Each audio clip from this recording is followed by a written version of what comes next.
Listen carefully, because this is the part nobody warns you about. If you ever see a sudden white flash, brighter than anything your brain has a word for, your instinct will tell you to look at it. Don't. That flash isn't light, it's a countdown. And the truth is, people don't die from the explosion first. They die from the curiosity. The flash is the nuclear bomb announcing itself, and it's giving you one tiny favor.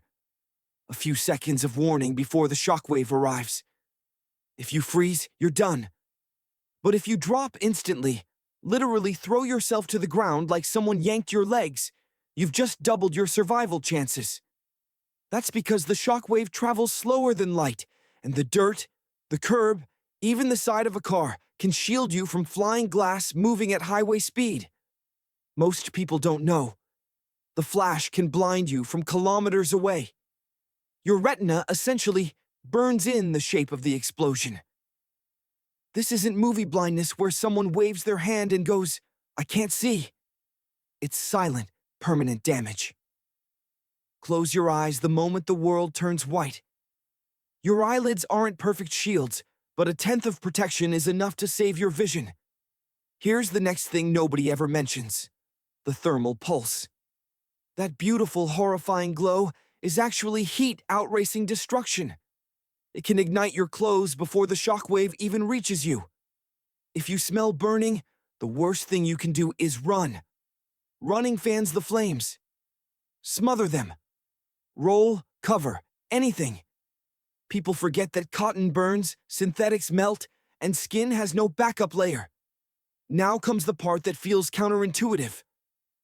After the shockwave passes, your brain will scream at you to run outside, look around, find people. Don't. Fallout isn't dust. Fallout is the bomb falling back to Earth, and it's hotter than anything on the surface. The first hour after a blast is called the golden hour because radiation drops rapidly, up to 50% in the first 60 minutes.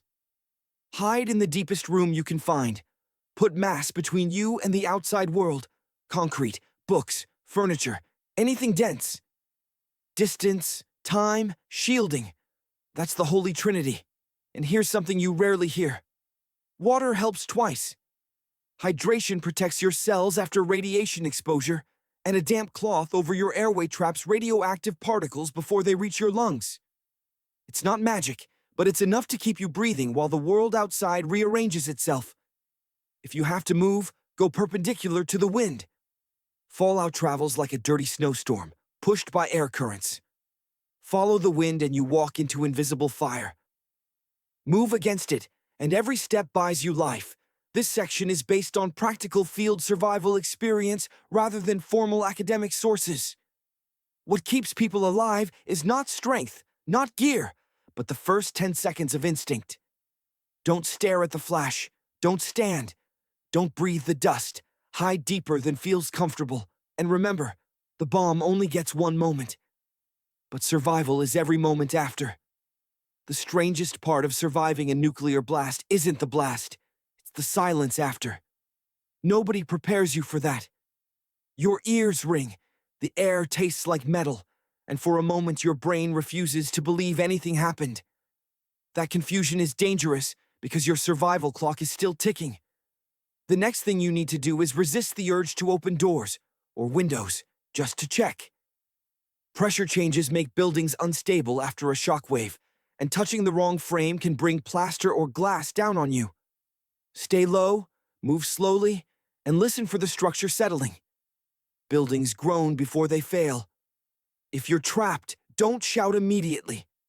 Let the dust settle so you don't inhale concrete particles. Then use repeated knocking. 3 knocks, pause, 3 again.